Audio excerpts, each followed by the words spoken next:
Good afternoon, everybody, and welcome to this Guide to Medicare webinar. My name is Susan Kennedy, and I will be your moderator today. Now, this program is for those of you who might be new to Medicare and for those of you who might be re-enrolling.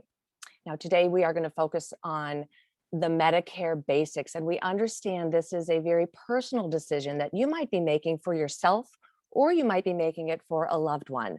So you can Google all you want, but it's really best to talk to the experts. And so we have gathered a team together today, 3 Medicare experts who are going to help us navigate it all and try to make sense of all the information that is out there and all the choices that we all have to make. So they will help us, and let me introduce our team now. You see them right up there on the screen. First off, we welcome Tim Shadle. And Tim, you are a regional Medicare consultant with Excellus BlueCross BlueShield. And I do want to remind everyone that Excellus is presenting this today, and we are so thankful for them. Tim, welcome. Your job at Excellus is to assist people with their Medicare choice to find out what's best for them. Thanks for your expertise today. You are the right man at the right time for us today to help give us all some clarification. Next up, we have and welcome Dan Getzman. Dan, you are president of Getzman and Associates, LLC. Now, that's a private firm specializing in insurance benefits. You work with companies and their employees to assess whether or not it's appropriate for employees to stick with the company insurance or to get Medicare. You do a lot of help with people deciding when is the right time to join in, and we're so thankful for your expertise today, Dan. Also joining us today, Taylor Frawley. Now, Taylor is an aging specialist with Onondaga County Adult and Long-Term Care Services. Taylor, you joined us last year, and we are thrilled to have you again this year with all of your experience as you guide your clients through this Choosing Medicare, and welcome all of our panelists today. Now, we do have a couple pieces of housekeeping before we get to the bulk of the conversation. So, we are, as you may have noticed when you logged on, recording this today, which is great because you can take all the notes, but it's always good to have a recording, and you will have access to this recording in 3 ways. First, when we send you a thank you email in the coming days for participating, we will send a link of this recording along with that email. Secondly, the recording will also be available to you on Excellus's website, Excellus BlueCross BlueShield.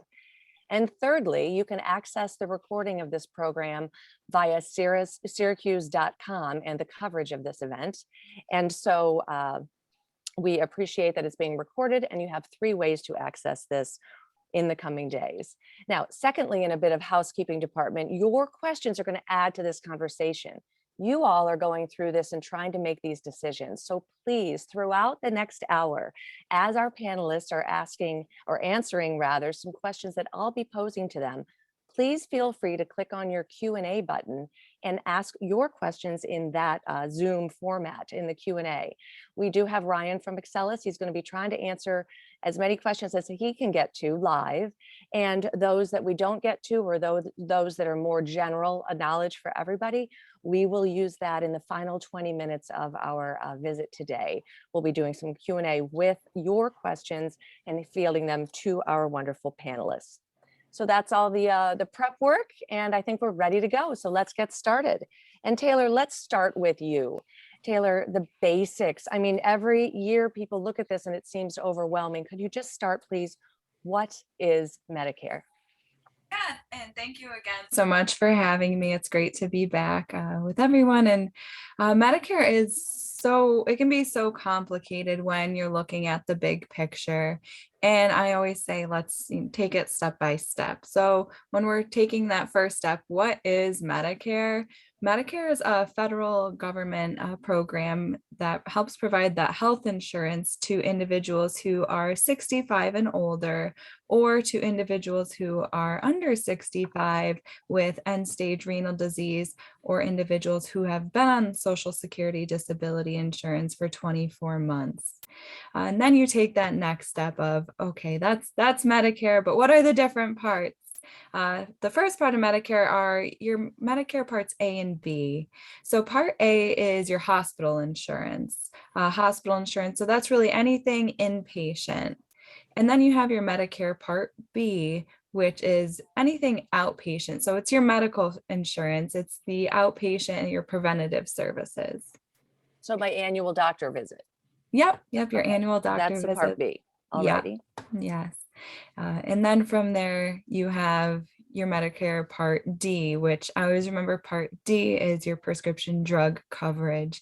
Those can be provided to you through standalone Part D drug plans through private insurance companies or through Medicare Advantage plans, which are a bit more detailed and complicated. And, I'm sure we'll take a deeper dive into that. And we will, and for those of us who are going through the alphabet, we've talked about A, B, and D. And yes, there is also a C, and we'll get to that in a little bit, but we're going to, again, go through Medicare basics and take this step by step so that we don't confuse the issue. So those are the basics, Taylor. Thank you for A, B, and D. If you're approaching 65, you're starting to do some research on Medicare, you're likely getting tons of mailings. Like, when do we need to start thinking about getting Medicare? How do we vet all those mailers that many of our clients and guests today are receiving? Taylor? That's another really great and most common question. So 3 months before you turn 65 is when you first become Medicare eligible for most folks. Again, there are individuals who are younger than 65 who become Medicare eligible for different reasons. For those just turning 65, you'll start getting mailings 3, 4, 5 months before turning 65. And it really does become hard to decipher what should I keep? What should I not keep? So you'll be getting mailings from Social Security Administration and CMS, so Centers for Medicare and Medicaid Services, and those will be clearly marked by those companies. You'll see other mailings come in from private insurance companies such as, Excellus, Humana, United Healthcare, and you'll be taking those steps with myself or any one of my colleagues here on the panel today to be able to decide, well, what do I sign up for? What's the best for me when it comes to those private companies? But for everything Medicare Part A and B, you do through Social Security Administration. And so keep an eye out for those mailings 3 months before, the month of, and 3 months after turning 65. That's a really key, important part of the information there, because you're going to get uh, the basic items that you said coming from the Social Security Department, and then you're going to get all those others. And that's where I'm now going to bring in Tim Shadle. Tim, now if you could give us an overview of this Part C. And this has something to do with the mailers that are coming from the private insurers.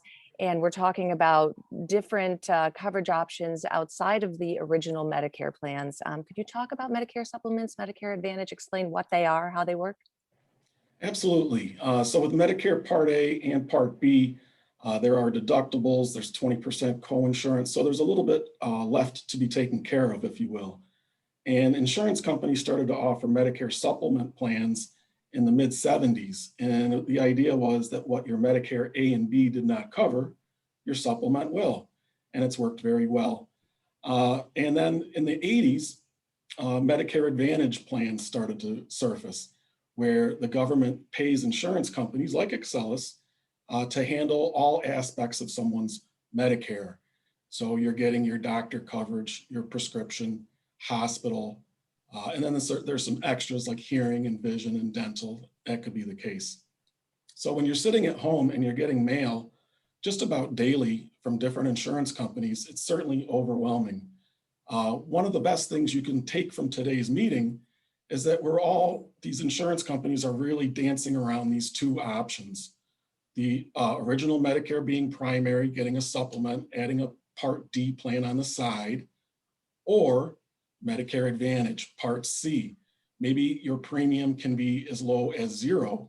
It's not free. Technically, you've been paying for Medicare for decades, so you've certainly paid for it.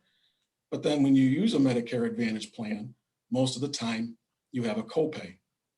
So you have one option that is a little bit more expensive with the Medicare supplement, but rarely will you have copays for your doctor visits or hospital stays. Or you go with a Medicare Advantage, keep your premium down, and maybe hope for the best and not have that many copays. So the nice thing about making this decision is you're not making a lifelong commitment. there are opportunities to switch plans. One question I do get sometimes is about long-term care. And it's important to understand that that is completely separate from Medicare or supplements or Medicare Advantage plans. So if you are concerned about long-term care, there's a wealth of information on the internet. All right, so A, B, D, and then all these options in C. I fear we're going to have lots of questions there. Dan, thank you so much, Tim. Dan, I want to bring you in here because what if I don't even want to, stop working at 65? What do I want to continue working past age 65? What should I be considering? What determines whether I stay with an employer's coverage or whether I really do have to switch to Medicare? I know you work predominantly with people who are making this decision about whether to jump into Medicare. Could you explain? Sure. We work with a number of employers throughout Central New York, and as people are approaching 65, they generally go to the human resource manager and have that discussion. What are my options? Some key considerations are, what is your employer size? Your employer, if they have fewer than 20 employees, we basically say you have to enroll in Medicare Parts A and B. Medicare is your primary coverage if your employer size is under 20. If it's 20 or more, you have the ability to continue with your employer plan as long as you're actively working there, or you could enroll in Medicare Parts A or B, you get to choose. Taylor's already referenced the initial enrollment period. There's a special enrollment period too afterwards that we will get into. But that 20 number is something you should talk to your human resource manager about and make sure you understand that. The other thing you're going to look at is when I'm comparing my current employer plan, I'm going to be looking at what my costs are, doing a cost analysis. I'm going to look at what benefits have I already used during the year. Have I come close to hitting my deductibles? Would I be better off continuing this through the remainder of the year? I have to look at what costs are Part B. Part B is going to be based upon my income from 2 years ago. If I was just turning 65 this month of June, I'd be eligible for Medicare on June 1st. I want to know what Part B is. They will look at my 2020 tax return, and based upon that income, assess me a charge for Part B. It'll start at $170 a month, but if I've done well in life and I'm a single person who makes $170,000 or more, my cost could go from $170 a month up to $544 a month. It's a huge increase in the cost. If I file a joint tax return, if that income goes over 182,000, my cost will start to go up. If I was doing very well and made 340,000 2 years ago, my cost would be up to $544. That's a lot of numbers I'm throwing out, but the general idea is understand those people who are doing well financially could pay far more than the $170 that they thought they were going to pay. So my employer size and then the cost of Part B are important factors in determining should I move to it now. And then there is a special enrollment period that's different than the initial enrollment period I had when I first turned 65.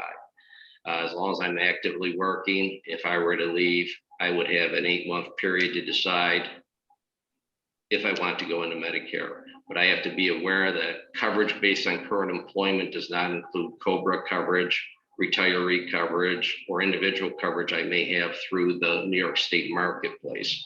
We've had a few people who've run into problems before where when they left, they just continued on COBRA and then they want to move to Medicare and they didn't understand that COBRA doesn't count as active insurance. So there are issues like that that people have to be aware of. So those are some of the main things. The other thing is we are seeing a large increase in the use of high deductible health plans. I've been on one for a number of years myself. With that, you generally are looking at doing a health savings account, becoming much more popular in today's world. With that said, you have to understand there are restrictions. If I am going to enroll in Medicare, if it's right as I'm turning 65, I can actually contribute up to the month prior to turning 65. Again, if I was turning 65 in June, I go on Medicare June 1st, I would actually be able to contribute to my HSA up through May and for 5 out of the 12 months. So I look at what the annual maximum is, multiply that by 5/12, and that's my maximum contribution into my HSA for this year. But that's only during the initial enrollment period. Am I allowed to contribute up to the day I enroll? All right. There's been some confusion. I don't want to go off too far on a tangent, but some people said I was told I can't contribute to my HSA for a 6-month period before I enroll. If you're using the general enrollment period, that's true. But if it's when you're first coming up to age 65, you're okay to enroll up until the month, contribute to your HSA up to the month prior to your 65th birthday. And what I'm hearing you say is there's a lot of management that we as the consumer need to figure out about the layering in of the HSA, the layering in of the high deductibles, the coverage layering, what's covered by what, when. And so it's so important to ask these questions about your own individual needs, isn't it? Yes. If I'm enrolled in a high deductible plan, which we said, there are far more people participating in high deductible plans than ever before, primarily because of the cost, the premiums, et cetera. The education process, people have become more comfortable with them. We want them to know that as you're entering into Medicare, you can contribute up to a point, but then you can start pulling money to pay for many of your medical, dental, and vision expenses, as well as potentially Medicare premiums for Part B. You cannot pay for your Medicare Advantage or your Medigap premiums out of your HSA though. But there are rules there, and you may want to talk to a tax professional, but in general, I think that's a fair summary. All right. So if your head is spinning, fear not. We're going to dig through this and go step by step again. And in that light, we're going to now head back to Taylor. We've talked about A, B, and a little bit of D, a little bit of C, and then also what we really should be looking at with our other accounts and how the layering of coverage happens. But Taylor, what about the Part D of Medicare? Could you explain what it is and how it's covered? Yeah, absolutely. So as I had referenced in the beginning, Part D, again, remember Part D is prescription drug coverage. So that's offered through private insurance companies, whether that be a standalone Part D plan with Original Medicare or prescription drug coverage through a Medicare Advantage plan. Your Part D prescription plan will cover most of your outpatient prescription drugs, meaning the ones that you fill at the pharmacy when you go to Kinney, Walgreens, Wegmans, Price Chopper, wherever you go to fill those are your outpatient medications. There are instances where your medications may be covered under Part A or B, but it just depends on the setting. When we're looking specifically at outpatient pharmacy medications, what we can do, myself at the Office for Aging, my volunteers, Tim, a lot of us in the community, what we do is we will take your medication list and we'll put those into a system, and we'll be able to look at a Medicare prescription drug plans formulary. So the formulary is essentially looking at the list of what's covered, what's not. And all of these plans are required to cover at least 2 different types of medications within their formulary, within that list of covered meds. So if it's not covered by that, we'd be also able to help you, guide through the process of, requesting an exception to have a medication covered, filing an appeal, or sometimes you get in those situations where you may have to file out of pocket or pay out of pocket for a medication, or even look into savings programs through the pharmaceutical company or just other savings programs that might be out there. But in a nutshell, that's your prescription drug coverage. So it really does sound like we need to keep a list of the Yes, drugs that we're taking. absolutely. And then as the years go by and the drugs change, is that part of the reevaluation that we all should do every year? Yeah, so As I think Timothy had mentioned in the beginning, once you sign up for a plan, you're not locked into that for life. So each year you are able to revisit your plan, and you should revisit that every single year because our needs change, plan formularies change, medications can be added to, taken away. So we, always take a look at that. And that's what we're here for. We're here for a support to help guide you through this. So I know it's all a lot of information. It's overwhelming, but you're not alone. And there's so many resources in the community to be able to help you. Great. Thank you, Taylor. And now, Tim, this question for you. We've talked a lot about A, B, C, D and covering gaps in your coverage, but there is something called donut hole coverage. Could you explain what that is? So any direct pay Part D plan has what's called a donut hole. It's also referred to as the coverage gap. So if I'm looking at my plan brochure and it says, oh, if I take a tier 3, I'm going to pay a $42 copay, and that's great. But what you need to keep in mind is that behind the scenes, the negotiated retail price of that medication is being tallied. Once that dollar figure exceeds $4,430, that's this year's figure, you're no longer going to pay that $42 copay. You are now in the gap. In the gap, you will pay 25% of the cost of your generics, 25% of the cost of your name brands, until you go all the way through the gap. That figure is $7,050, and that sounds pretty high. What goes toward that $7,000? Tim, let me stop you there. Are you saying Sure. that after I've paid out of pocket $4,000 or $7,000 toward the medicine, could you clarify what you mean by those numbers? Once the negotiated price of those medications exceeds $4,430, so behind the scenes, now The drug maker and the provider. the full cost. Okay. Now I'm going to pay 25% in the gap for my medication. So if I have a $400 medication, I'll be paying $100. And I'm trying to get to that $7,050 figure. Because of healthcare reform, the pharmaceutical company is required to match 70% of those name brand medications. So it really helps you get through it much more quickly than as if it were all on you. Once you get to the other side of the coverage gap, the plan steps back in and pays about 95%. So there is definitely some relief there. You got to keep in mind, once January 1st comes, it starts all over again. And this is standard across the country. It's a government design, so no matter where you live, we're all following this same structure. So everyone will end up with that gap where they have to be responsible for the full cost of their medicine? If they have expensive medications, there could be some high costs involved, yes. Okay.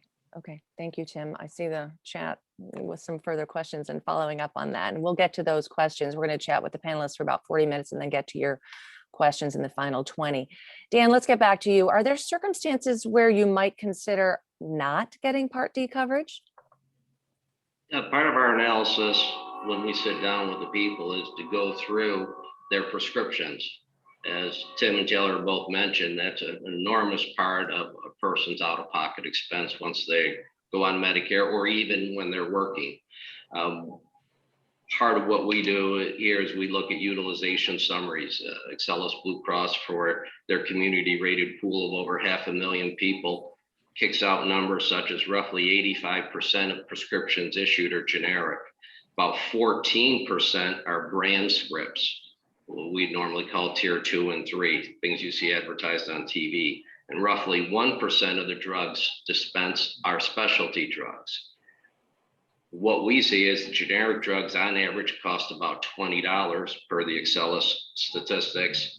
The 14% of brand drugs on average increase to $250 per month or per script, but the specialty drugs are up to almost $4,500 per script. So we're seeing a surge in the specialty drugs in particular, and that is something that's of concern when people are looking at what Tim just referenced as the donut hole, or their new term, coverage affected. So that's an important part of whether or not they would stay on perhaps an employer plan, consider Part D coverage, looking at that in particular, which plan would be best for me. So the cost of drugs and the breakout. The other thing people have to look at is if I stay on my employer plan, do we have credible coverage? Large majority of plans have credible coverage. If your employer is under 100, I believe every employee group we service has credible coverage if you're under 100. But once you go over 100 employees, you're out of the community rated pool into an experience rated pool for your medical plans. You can build plans that do not have credible prescription coverage. It creates a significant savings in the price, and quite a few of our large employers we work with, that's what we've installed. Simply because many people don't take prescriptions. Roughly 85% of prescriptions dispensed are generic. A generic prescription plan would work well. But if I'm approaching age 65, each October 15th, my employer is supposed to give me a credible coverage letter. It's either credible or non-credible. I do have to read that. I should keep those on file. I could be questioned later on and owe a penalty if I don't prove I've had credible coverage throughout my life. Or for the last number of years, we've had Excellus actually question, not Excellus, CMA has questioned some of our people who've retired and moved on to Medicare plans and said, you need to prove you had credible coverage. We'll go back, we'll find the letters and provide that for them. So those are important things. Not all employers have credible coverage. I want to make sure I'm not on a plan where the prescription is less than what Medicare offers. Credible simply means it's as good as what Medicare offers or better.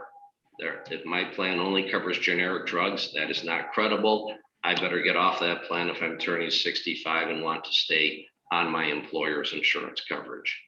If they don't sign up for Part D at age 65 and they don't have credible coverage, there is going to be a penalty that they will pay for the rest of their lives when they do sign up for Part D. It's 1% a month, and that is recalculated every year based upon the Part D premium. If someone runs about 20 months without credible coverage, they would pay, I think the calculation's a little more than $10 a month penalty right now. In the Medicare and You brochure that I use quite a bit, that's available on the CMS website, they give great examples of what that penalty is and how it's calculated. The Medicare and You booklet, it's about 128 pages, I think, it's a very valuable resource, and everyone who's listening here should at least sign on to the CMS.gov website and take a look at that. But I'll come back to that later. So Dan, you don't Yes. have to get Part D, but if you're not going to get Part D, you better get a credible alternative. Yes, that's Or what you are people have to penalized. understand. They have to understand what they have, make sure it's credible, and then they may be fine not taking Part D. It really comes down to money, doesn't it? So Taylor, it's so costly. Describe some of the savings plans that might be available. We might have heard about Epic, for example. What are some ways we can save money during this process? So as you mentioned, Epic is a New York State specific program. It's the New York State Elder Pharmaceutical Insurance Coverage Program. That's a mouthful. But that's for individuals who are 65 and older on a Medicare prescription drug plan, and that helps to supplement out-of-pocket drug costs. So there's different levels of the Epic program, and those are dependent on your income. So when looking at the income for a single individual 65 and older, remember, the yearly income limit for individuals, single individual is $75,000 per year, and $100,000 a year for a married couple. You can apply for Epic at any time of the year, but the main thing is you must be 65 and older, and you must be enrolled into a prescription drug plan through Medicare to receive those benefits. From there, the staff within New York State Epic program will help you determine which level that you'll be at and what type of assistance, assistance with co-pays, co-insurance, down to the deductibles. They'll be able to provide you all of those details. Aside from that, still looking at prescription drug assistance, the Social Security Administration does have a program called the Extra Help Low Income Subsidy Program, and that's for individuals who are on Medicare Part D and have limited income. So from individual monthly income is about $1,700. And for a married couple, it's a little bit above 2,300. And that can save you almost $5,000 over the course of the year. But again, these are all income based as well to help you save with that. And as Dan had mentioned too, looking at the cost for Part B premium, or even when penalties are involved for late enrollment or not having credible coverage, each county throughout New York State has their own local Medicare savings programs, which you can apply through for your local social services office. And for a single individual, it's about 1,550, and for a married couple, it's about $2,080. And depending again on your level, your monthly income, you'll be able to save on your at minimum Part B premium, that $170.10, or in addition to your Medicare Part A premium if applicable. And I know it's a lot of numbers. You don't need to remember those. You can always contact me and we can go over those one-on-one to look at what you may or may not be eligible for. It's nice to know that there are cost saving measures out there for our, our guests to access. And it's a good discussion to have. Thank you. Tim, so why would someone who is new to Medicare and going through all of this right now, living here in Central New York, want to choose a Medicare Advantage plan? And let me just remind everybody, a Medicare Advantage plan, as far as I understand it, correct me if I'm wrong, is a Medicare approved plan offered through private companies. So it's an alternative to original Medicare, but it's vetted as a valid form, sold through private insurers. Is that right? Yes, that is correct. So if I'm in Central New York and I'm looking at my options, Medicare Advantage is pretty appealing. I can have a zero premium plan. I have my first physical covered in full. I have my vision exam covered in full. I get some extras toward eyewear, hearing aids, dental coverage, over-the-counter goods, gym membership. So I'm getting a whole lot of extras by going with a Medicare Advantage plan. At least I'm speaking on behalf of Excellus, that's what we have. What you're looking at is cost, obviously, but you're also looking at network. You want to make sure that your doctor is going to participate with the plan that you choose. And that's something we take great pride in here at Excellus, is our robust network of doctors and hospitals. You also want to take a look at the star rating that Medicare awards certain plans. If you go to medicare.gov, you can compare plans based on star rating, how well they're performing, how quickly they pay their claims, how accurate the answers are when you call into their customer service department. All these things are important because the government wants you to have a good experience. And by offering that star rating, it kind of gives you a leg up on what's out there. It's also nice to have someone local that you can talk to if you run into questions or concerns. That's what I do for Excellus right here in Syracuse, is I meet with people every day, walk through what their situation is, and make sure we're doing the right thing the first time. If you are calling a customer service department out in Arizona and they're not exactly sure where Syracuse is, it might feel a little uncomfortable, but you're looking at cost, you're looking at network, you're looking at star rating, and it's really nice to be able to talk to somebody should something come up. Those star ratings, again, Tim, are for the privately funded or private insurers who are offering Medicare. Correct. Like Okay. a 4.5 out of 5 star plan is doing something right. Yeah. 3 out of 5 star plan, not so sure what they're doing. Okay. Okay, great. Thank you. Taylor, you're next up. Medicare Advantage plan names that Tim was referencing there, they're followed by acronyms. It's a very acronym heavy industry. PPO, HMO, HMO-POS. What do they all stand for? What's the difference between these types of plans? And what might be the most common for those of us in Central New York to be looking out for? Taylor? Yeah, and I think that's a theme that we're seeing, a lot of numbers, a lot of letters being thrown out at us when we're looking at Medicare. So with Medicare Advantage plans have the PPOs first. Those are the preferred provider organizations. And essentially with a preferred provider organizations, you see in versus out of network coverage. And with a PPO, you can see generally any provider, and you might be paying more out of pocket with those out of network providers, but you'll still receive that coverage. And you can still visit doctors anywhere in the US. But again, it comes down to with PPOs, the in versus out of network. And a big thing that I always like to point out with PPOs, and just like with original Medicare, you do not need a referral to see a specialist.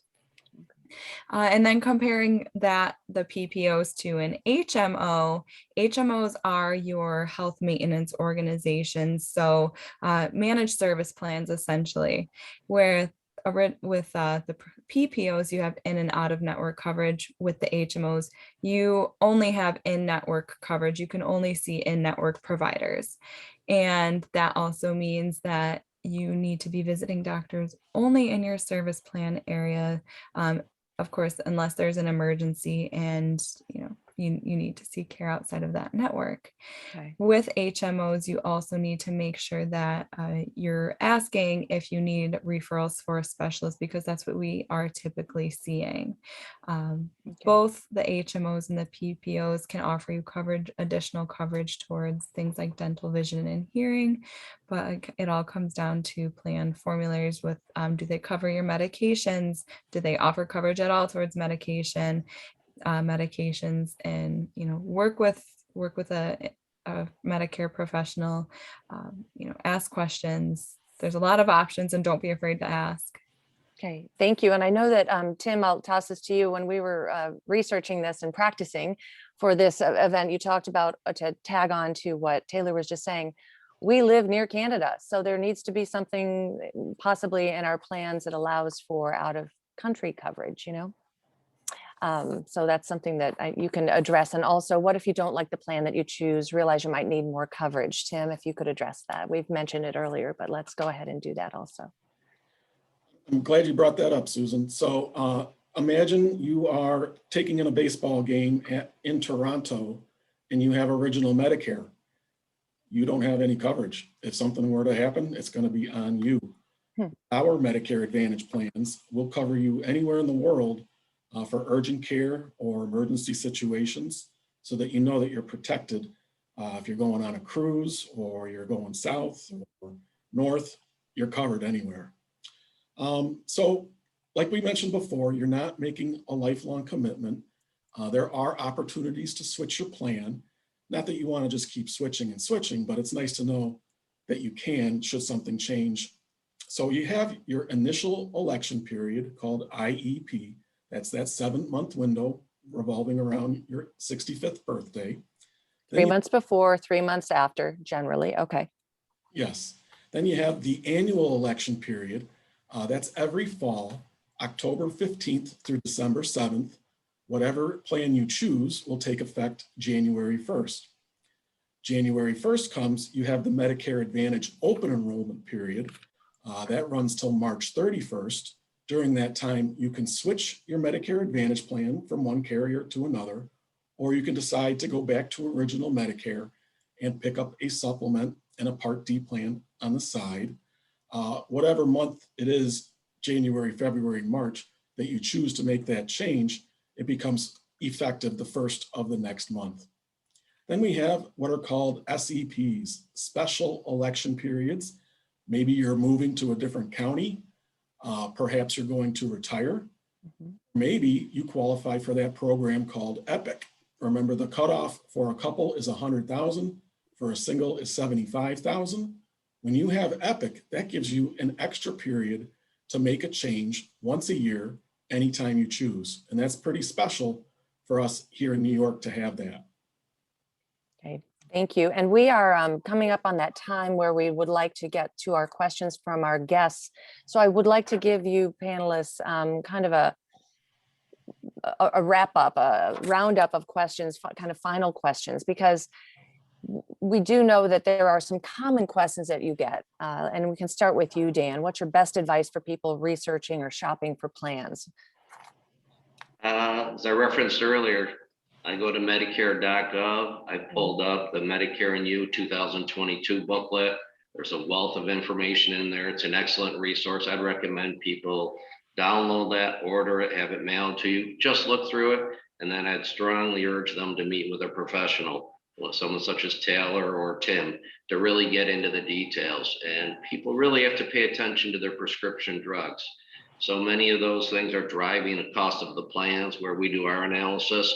I just did one for a company with 500 people. I'll just say this quickly. I know we're running out of time. Top 20 drugs, 4 of them were from rheumatic disease, arthritis. Average price was over $5,000 per month. The 4 more of them were for diabetes. The average price there dropped to about $800 per month, but that adds up over a period of time. And when people see these commercials on TV, you have to understand what the cost involved in that is and understand what you'll be paying under your various plans. You really do need to meet with someone so they can tell you what tier level that'll fall in, what you'll be paying per month, dollar wise or percentage. Very important that you get all that information together before you make your decision. All right, Dan, thank you. And Tim, let's start with you. What's your best advice for someone who is new to Medicare? What do you really hear when you're meeting with people, the main questions and concerns? Well, my best advice is to talk to somebody that knows what is basically an expert, but understand that you want to learn how this all works so that you are ultimately making your own decision and not just throwing a dart at the bullseye. Talk to the Office of the Aging, talk to someone like myself. Let's get into the details of your unique situation and see what the best option is. All righty. And Taylor, thank you, Tim. Taylor, what's the best advice when you're meeting with people in your office? What do you tell them? How do they wade through all this information? To definitely echo what Dan and Tim had mentioned, talk with somebody, ask questions. I know myself at the Office for Aging, it doesn't cost anything to do, an appointment over the phone, over Zoom, in person. And again, I've said it once, but take it step by step. If you take the million of flyers and the commercials and everything you're hearing, just take it step by step, ask questions. Remember that it's your health insurance. It's not your spouse's, it's not your friends or your neighbors. So a plan that works for one person is not necessarily going to work for you. So, ask questions, do your research, and, reach out to, myself, Tim, or a trusted member in the community who is well-versed in the Medicare area. Because growing up, you often would have a family plan for your insurance, and that's not what happens here. It's your individual plan. So even if you've always had the family plan or have always been on something with your spouse and said, yeah, whatever, let's sign up again, that's different at 65. That's the one thing I learned last year. Here, we do have many questions from our guests, and thank you so much. So let me just read some of the more common ones or general ones that help out. So I'm going to read this word for word. If you sign up for the Medicare Advantage plan, does he or she sign up for Plan A and B also? It sounds like the Medicare Advantage plan coordinates with Plan A and B. Do you automatically sign up for all 3, or is it a standalone plan that replaces A and B? See, it's confusing. So who would like to go back to the basics there and explain what the Advantage plan is and how it relates to A and B? Is that something for you, Taylor? Sure. Or Tim? Thanks. The quick answer is yes. If you are going to join a Medicare Advantage plan, you do need to have both Part A and Part B in place. Yes, there are costs involved with Part B, but in turn, they are paying the premium for your Medicare Advantage plan to the insurance company. So you have to be a member of A and B to get a Medicare Advantage plan. But let me just follow up on from that guest's question. So if I'm choosing to do Medicare through a private insurer like Excellus, I would come to you and you would help me sign up for A and B and then also do the Advantage plan? Or do I have to do A and B on my own before I even come in to see you as a private insurer? I help people consistently get into A and B, and I know that Taylor does the same, and Dan probably does as well. Well, right. certainly help every step of the way. Yeah, so we're all encompassing one umbrella. We don't have to piecemeal it. I appreciate knowing that. We need helpers all the time. So next question, can you please highlight the premiums associated with parts B and C? premiums. I mean, cost is really, we talked a little bit about it before. Who wants to tackle that one? Dan, I think you have those figures right in front of you, right? I Dan, did. so I you think gave they're them very- numbers and they need them again. Well, generally, Part B started $170.10 per month. A little bit of a shock for people this year because last year they were paying $148, but that's inflation. That's the way things are now. It will go up the higher your income is. The Medicare Advantage plans, primarily what Tim deals with, can be 0 per month, 38 a month, 92, or 124. Different levels of coverage. The better the coverage, the more you will pay per month. That's in addition to paying for Medicare Part B. So as Tim just mentioned, I need A and B before I get C. B, we know it's going to start at 170 a month. C could be 0, could be 38, could be 92, could be 124. Through Excellus, I have their plans here. We do quite a bit with them because so many of our employer groups have Excellus Blue Cross and they like to have that transition over. But that Medicare Advantage plan costs will change depending on the carrier. And I'll let Taylor and Tim expand on that. How do you do? Does that help answer the question, Tim or Taylor? You want to add on anything? I think that's complete. Okay. We do have another question that I think is really valid. What about late enrollment penalties? You know, we're talking about these windows of time. What if you don't get to it in time? And are there penalties? Taylor? Yeah, so I can tackle that one. Dan had mentioned and briefly, shed some light on this. As long as you have credible coverage at the time of turning 65 or whenever you first become Medicare eligible, you need to have credible coverage through your employer or your spouse's active employer, and you need to have that proof. So you can delay enrollment into Part B, you can delay enrollment into your prescription drug coverage. If, for example, you delay enrollment into Medicare Part B just because, say it's a lot of money, you don't want to pay the $170 a month. Say you go each 12-month period you go without getting Medicare Part B, it's a 10% penalty fee.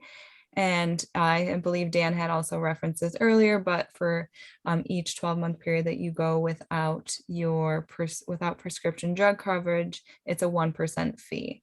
And the minimum, I think Dan had mentioned again, was about $10 for this year.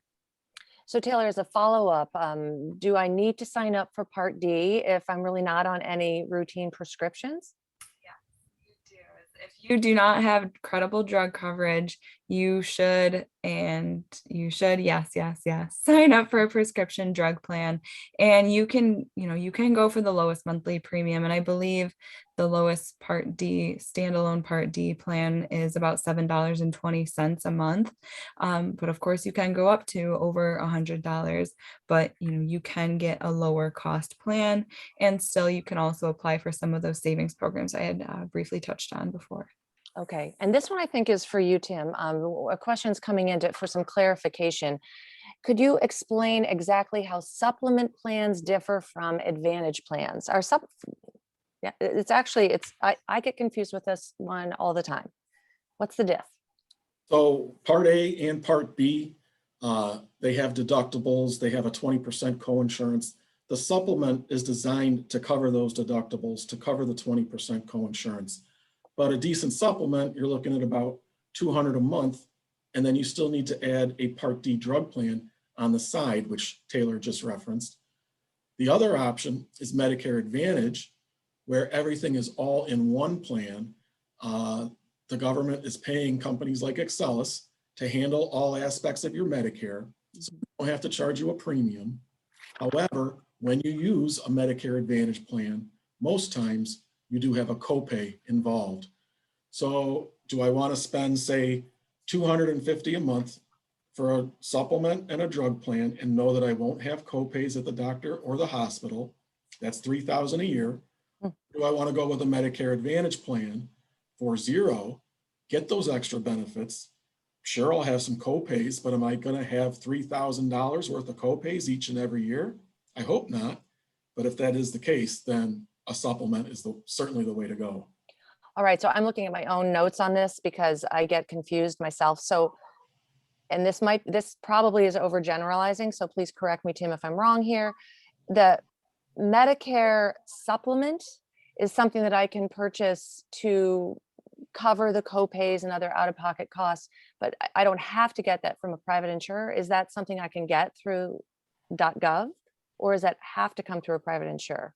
I mean, Medicare Advantage, I understand, is from a private insurer, but what's just the supplement?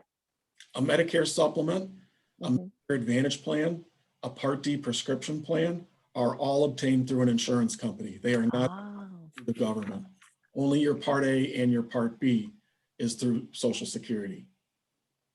okay. So did we learn that earlier, or did I just not pay attention? Sorry. No, Okay. Thank it's you so much. confusing. Wow, lots of info. Okay, we have about 9 minutes left or so, and we do have more questions. Is there anything I can do if I made the mistake of not keeping dental coverage with my employer when I retired? Well, I do know at Excellus, we do offer standalone dental plans for people.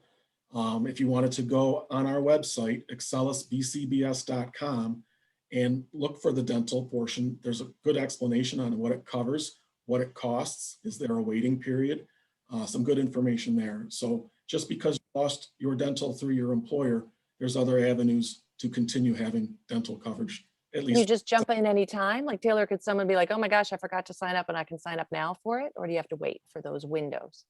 You can sign up anytime. Okay, okay. Good to know. Couple more questions that I think we can get to on the time here. How does Medicare handle a drastic reduction in income between your tax return from 2 years ago and your current income? Would you have to pay the high monthly premium based on a high income from 2 years ago, even if your income is very reduced from that?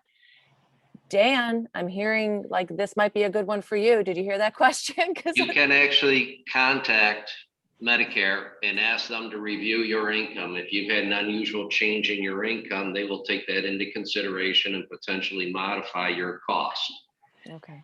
What you're looking to do is get back to the 170 a month. If they're asking for a large surcharge in there, again, you're going to pay it based on 2 years. It's a rolling number recalculated each year. If they assess me at $500 per month, that's not what I'm going to pay every year. They will always go back to look at my income from 2 years ago. So if I had a very unusual year, I can petition them, ask them to look at it, try to explain it, and ask them for rate relief. And they may grant it. Okay. You got to ask. You got to ask. You have to ask. Okay. Great. Another question. What about spouses of insured professionals who are turning 65? Can they stay on their husband's insurance or their wife's insurance? Or are you required to sign up for Medicare at 65? That. I'll give you an example. Yeah. Maybe the husband is 63 and working, and the wife is turning 65. Because he is still actively working, she does not have to enroll in Medicare just because she's turning 65. Oh. If he were older than 65 and with a group of less than 20 employees, she would be required, as would he, to apply for Medicare A and B. Okay. I hope that's, again, you got to go get help because every instance is different, even unemployed professional spouses. Interesting. This one is a question regarding self-employed people. Our guest says, I currently pay for my own insurance. I'm self-employed. I will be turning 65 in November. Can I stay on my current insurance until the end of the year? Or do I need to switch to Medicare and get a supplemental on my birthday? I'm sensing a theme here. We're all just not sure, right? In that situation, it would most likely be ideal to move into Medicare because of the cost for that private plan. So it comes down to dollars, but ideally, I think moving into Medicare would be the best route financially. Would you concur, Taylor, Dan? I definitely echo what Tim is saying. The amount of money that you see somebody in that situation paying per month comparative to what you would be paying with Medicare is, just looking at the financial aspect, it would be in that person's best interest to move to Medicare at that point. Individuals, self-employed, have to buy their insurance off the New York State marketplace. And like Cobra, that's not considered active coverage. I would definitely recommend they move on their birthday to Medicare, because on their birthday, Medicare becomes primary insurance. Okay. Thank you so much for your answers, and thank you to that person for their question. That's an important one. We do have another question. At what age, part of the process, should you sign up for a consultation with the Council of Aging or one of the private companies? How do you find a reliable consultant, even outside of these panelists? Right. So where do you begin? I need help. Where do I go?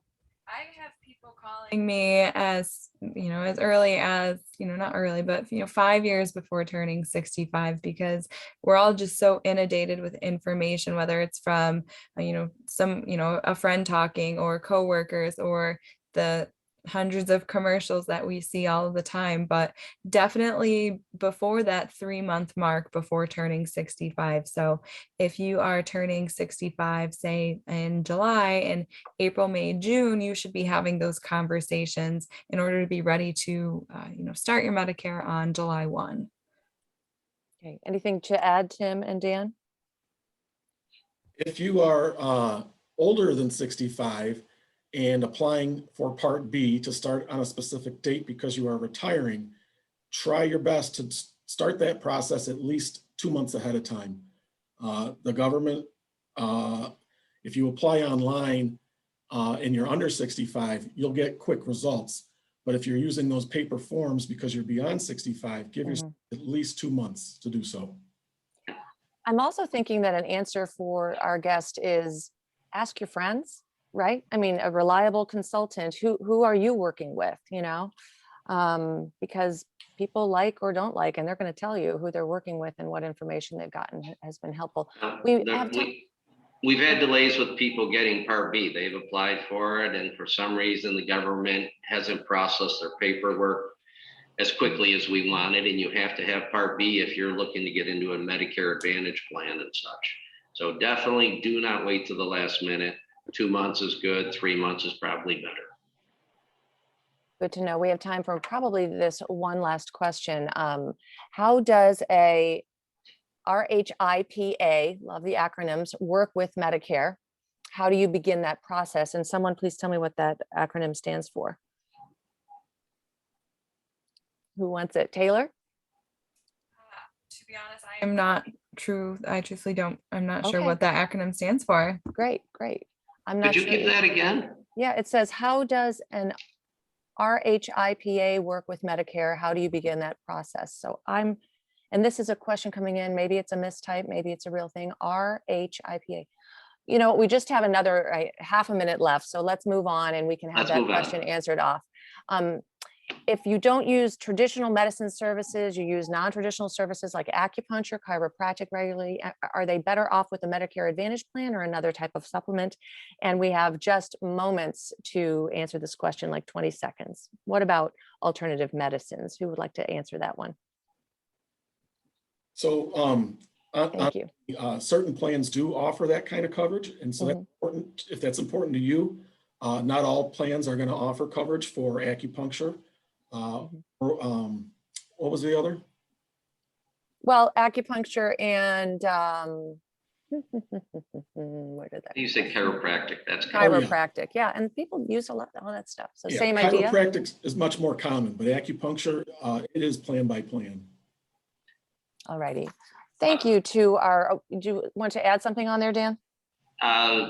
Like commercial plans, it's tough to find an acupuncturist who's in the network, though. Right. Just some information there. All righty. Thank you. We've got tons more questions. We will, Ryan's busy trying to answer them behind the scenes. We really appreciate all of the questions and all of the answers from our panel. Really great conversation. Of course, just scratching the surface. So a big thanks to our panelists, Tim Shadle, Dan Getzman, and Taylor Frawley. And thanks, of course, to our sponsor, Excellus BlueCross BlueShield. Here's a contact information for each of our panelists. You're asking, how do we reach these people? Here's how you reach it.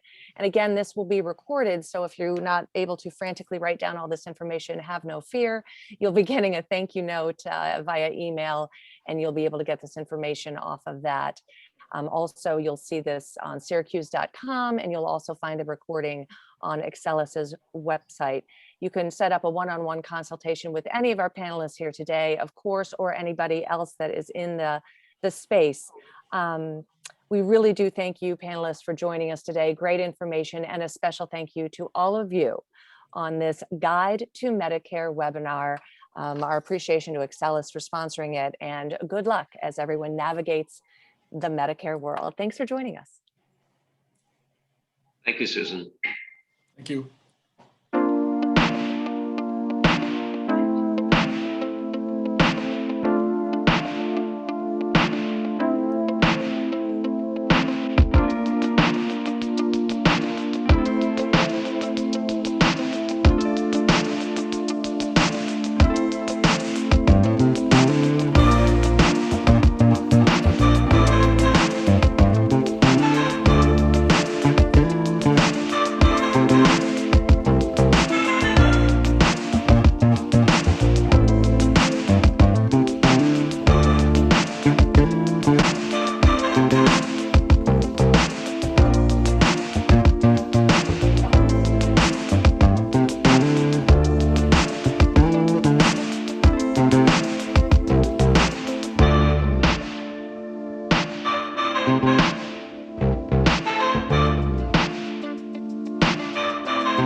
Thank you.